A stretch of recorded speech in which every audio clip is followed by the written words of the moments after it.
ನಮಸ್ಕಾರ ವೀಕ್ಷಕರೇ, ದಿನಕ್ಕೊಂದು ಕತೆ ಕಾರ್ಯಕ್ರಮಕ್ಕೆ ಸ್ವಾಗತ. ನಾನು ಲಾಂಛನ. ಹಿಂದಿನ ಸಂಚಿಕೆಯಲ್ಲಿ ನಾನು ನಿಮಗೆ ಕತೆ ಹೇಳಿದ್ದೆ. ವಿದುರನು ಪಾಂಡವರ ಕುರಿತಾಗಿ ಹೇಳ್ತಾ ಇದ್ದ. ಅಂದರೆ ಪಾಂಡವರಿಗೆ ದೇವರುಗಳ ಆಶೀರ್ವಾದವಿದೆ, ಹಾಗೆ ಎಲ್ಲ ದೇವತೆಗಳ ಅನುಗ್ರಹ ಇದೆ. ಹಾಗಾಗಿ ಅವರನ್ನು ಯುದ್ಧದಲ್ಲಿ ಸೋಲಿಸೋದು ಬಹಳ ಕಷ್ಟ ಅನ್ನೋದಾಗಿ ಹೇಳ್ತಾನೆ. ಇದನ್ನು ಕೇಳಿ ದುರ್ಯೋಧನನಿಗೆ ಬಹಳ ಕೋಪ ಬರುತ್ತೆ. ಹಾಗೆ ದುರ್ಯೋಧನ ಅದಕ್ಕೆ ಪ್ರತ್ಯುತ್ತರವನ್ನು ನೀಡ್ತಾನೆ. ಏನು ಅಂತ ಹೇಳಿದರೆ, ಪಾಂಡವರಿಗೆ ದೇವತೆಗಳ ಆಶೀರ್ವಾದ ಇರ್ಬೋದು, ಹಾಗೆ ನನಗೂ ಕೂಡ ದೇವರುಗಳ ಆಶೀರ್ವಾದ ಇದೆ. ಯಾಕಂದರೆ ನಾನು ರಾಜನಾಗಿರಬೇಕಾದ್ರೆ ರಾಜನೀತಿಯನ್ನು ಉಲ್ಲಂಘಿಸಿಲ್ಲ. ಅದೇ ರೀತಿ ಪ್ರಜೆಗಳಿಗೆ ಯಾವುದೇ ರೀತಿಯಾಗಿ ಕೆಟ್ಟದನ್ನು ನಾನು ಮಾಡಿಲ್ಲ. ಹಾಗಾಗಿ ಎಲ್ಲರನ್ನ ಒಳ್ಳೆಯ ರೀತಿಯಿಂದನೇ ನೋಡ್ಕೊಳ್ತಾ ಬರ್ತಾ ಇದ್ದೀನಿ. ಹಾಗಾಗಿ ದೇವತೆಗಳ ಆಶೀರ್ವಾದ ನನ್ನ ಮೇಲೂ ಖಂಡಿತವಾಗಿ ಇದ್ದೇ ಇರುತ್ತೆ ಅಂತ ದುರ್ಯೋಧನನು ಹೇಳ್ತಾನೆ. ಹಾಗೆ ದುರ್ಯೋಧನನು ಬಹಳ ಕೋಪಗೊಂಡಿರೋದ್ರಿಂದ ಆ ಸಭೆಯನ್ನು ಅಲ್ಲೇ ಬಿಟ್ಟು ಅರ್ಧದಿಂದ ಹೋಗ್ಬಿಡ್ತಾನೆ. ದುರ್ಯೋಧನ ಹೋಗಿರೋದನ್ನು ನೋಡಿ ರಾಧೆಯನು ಅವನ ಜೊತೆಯಾಗಿ ಹೋಗ್ತಾನೆ. ಹಾಗೆ ಅಲ್ಲಿರುವಂಥ ಎಲ್ಲ ಗಣ್ಯರು ಅಲ್ಲಿಂದ ಹೋಗ್ಬಿಡ್ತಾರೆ. ಇದನ್ನು ನೋಡಿ ಧೃತರಾಷ್ಟ್ರನಿಗೆ ಬಹಳ ಕೋಪ ಬರುತ್ತೆ ಅಂತ ಹೇಳ್ಬೋದು. ಹಾಗೆ ಬೇಸರನೂ ಆಗತ್ತೆ. ಇತ್ತ ಕಡೆ ತನ್ನ ಮಗನನ್ನು ಎಲ್ಲಿ ನಾನು ಕಳೆದುಕೊಂಡು ಬಿಡ್ತೀನಿ ಯುದ್ಧದಲ್ಲಿ ಅನ್ನುವಂಥ ಭಯ ಕೂಡ ಅವನನ್ನು ಕಾಡುತ್ತೆ. ಇತ್ತ ಕಡೆ ಯುಧಿಷ್ಠಿರನು ಕೃಷ್ಣನ ಜೊತೆ ಮಾತಾಡ್ತಾ ಇರ್ತಾನೆ.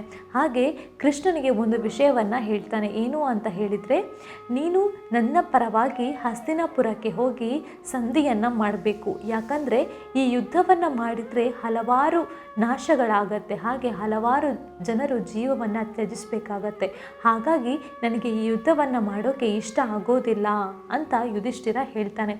ಇದನ್ನು ಕೇಳಿ ಕೃಷ್ಣ ಸರಿ ಅಂತ ಹೇಳ್ತಾನೆ. ಹಾಗೆ ಯುಧಿಷ್ಠಿರ ಮುಂದೆ ಕೂಡ ತನ್ನ ಮಾತನ್ನು ಹೇಳ್ತಾನೆ. ಏನು ಅಂತ ಹೇಳಿದರೆ, ಧೃತರಾಷ್ಟ್ರನ ಸಂದೇಶವನ್ನು ನೋಡಿದಾಗ ನನಗೆ ಹಿತ ಅಂತ ಅನ್ನಿಸಿತು. ಆದರೆ ಅದರ ಒಳಗಡೆ ಇಳಿದು ನೋಡಿದಾಗ ಗೊತ್ತಾಗ್ತಿದೆ ಇದರಲ್ಲಿ ಕೂಡ ಏನಾದರೂ ಮೋಸ ಇರಬಹುದು ಅಂತ. ಹಾಗಾಗಿ ಅವರು ತಮಗೆ ರಾಜ್ಯವನ್ನು ಹಿಂದಿರುಗಿಸದೇ ಇದ್ದರೆ ಖಂಡಿತವಾಗಿ ನಾವು ಯುದ್ಧವನ್ನು ಮಾಡೋಣ. ಆದರೆ ನೀನು ಮೊದಲು ಹೋಗಿ ಸಂಧಿಯನ್ನು ಮಾಡ್ಕೊಂಡು ಬರಬೇಕು ಅಂತ ಕೃಷ್ಣನಿಗೆ ಯುಧಿಷ್ಠಿರ ಹೇಳ್ತಾನೆ. ಇದನ್ನು ಕೇಳಿ ಕೃಷ್ಣ ಯುಧಿಷ್ಠಿರನಿಗೆ ಹೇಳ್ತಾನೆ, ಖಂಡಿತವಾಗಿ ನಾನು ಹಸ್ತಿನಾಪುರಕ್ಕೆ ಹೋಗಿ ಅವರ ಜೊತೆ ಮಾತಾಡ್ಕೊಂಡು ಬರ್ತೀನಿ. ಯಾಕಂದರೆ ಯುದ್ಧ ನಿಂತರೆ ನನಗೂ ಕೂಡ ಬಹಳನೇ ಸಂತೋಷ.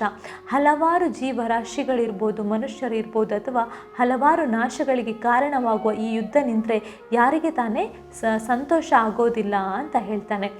ಆಗ ಯುಧಿಷ್ಠಿರ ಹೇಳ್ತಾನೆ, ನೀನು ಹೋಗೋದೇನೋ ನಿಜ, ಆದರೆ ನೀನು ಅಲ್ಲಿಗೆ ಹೋದರೆ ಖಂಡಿತವಾಗಿ ದುರ್ಯೋಧನ ನಿನಗೇನಾದರೂ ಮಾಡಿಬಿಡ್ತಾನೆ ಅಂತ ನನಗೆ ಭಯ ಆಗ್ತಾ ಇದೆ ಅಂತ ಯುಧಿಷ್ಠಿರ ಹೇಳ್ತಾನೆ.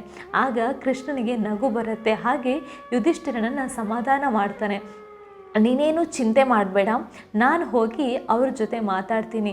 ನೀನು ಹೇಳೋದು ನಿಜ. ಯಾಕಂದರೆ ದುರ್ಯೋಧನಿಗೆ ನನ್ನ ಮೇಲೆ ಕೋಪವಿದೆ. ಅವನು ಏನಾದರೂ ಮಾಡಿದರೆ ನಾನು ಅದನ್ನು ನೋಡ್ಕೋತೀನಿ. ನೀನು ಇದರ ಬಗ್ಗೆ ಏನು ಚಿಂತೆ ಮಾಡಬೇಡ.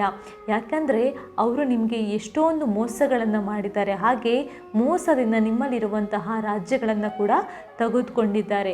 ಹಾಗೆ ನಿಮ್ಮನ್ನು ವನವಾಸಕ್ಕೆ ಕೂಡ ಅವರು ಕಳಿಸಿದ್ದಾರೆ.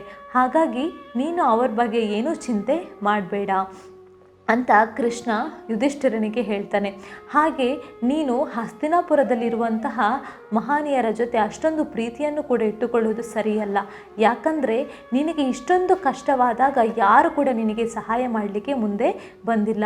ಮಹಾನ್ ವ್ಯಕ್ತಿಗಳು ಅಲ್ಲಿದ್ದಾರೆ, ದೊಡ್ಡವರು ಕೂಡ ಅಲ್ಲಿದ್ದಾರೆ. ಹಾಗೆ ಯಾರು ಕೂಡ ನಿನಗೆ ಸಹಾಯವನ್ನು ಮಾಡೋಕ್ಕೆ ಮುಂದೆ ಬಂದಿಲ್ಲ. ನೀನು ವನವಾಸಕ್ಕೆ ಹೋದಾಗ ಇರ್ಬೋದು, ಅಥವಾ ಆ ದಾಳದ ಆಟದಲ್ಲಿ ಇರುವಾಗ ಯಾರಿಗಾದರೂ ಅದನ್ನು ನಿಲ್ಲಿಸ್ಬೋದಿತ್ತು. ಆದರೆ ಯಾರು ಕೂಡ ಆ ಆಟವನ್ನು ನಿಲ್ಲಿಸಿಲ್ಲ. ಅದರಿಂದಾಗಿ ಇಷ್ಟೆಲ್ಲ ಅನಾಹುತಕ್ಕೆ ಕಾರಣವಾಯಿತು. ಹಾಗಾಗಿ ಅಲ್ಲಿ ಇರುವವರಿಗೆ ನಿನ್ನ ಮೇಲೆ ಅಷ್ಟೊಂದು ಪ್ರೀತಿ ಇಲ್ಲ ಅಂತ ಹೇಳಿದ ಮೇಲೆ ನೀನು ಯಾಕೆ ಸಂಧಿಯನ್ನು ಮಾಡೋಕ್ಕೆ ಹೋಗ್ತೀಯಾ? ನಾವು ಯುದ್ಧವನ್ನು ಮಾಡೋಣ ಅಂತ ಹೇಳ್ತಾನೆ.